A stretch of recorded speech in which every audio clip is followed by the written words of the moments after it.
Direct గా mic లోనే చెప్పారండి. అది ఇట్లా ఇటువంటి దుర్మార్గమైనటువంటి ఈ రకంగా ఉన్నాడు, అది పరిస్థితి. కాబట్టి మా డిమాండ్ ఏంటంటే, మాకు ఈ ఫస్ట్ వచ్చేసి ఈ ఆర్ఓ వైసీపీ ఏజెంట్ గా వ్యవహరించినటువంటి ఆర్ఓని ఇమ్మీడియట్ గా సస్పెండ్ చేస్తే మేము ఇక్కడి నుంచి మూవ్ అవుతామండి.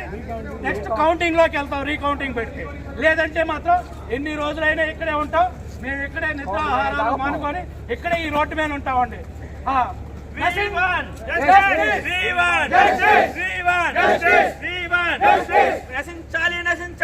నశించాలి.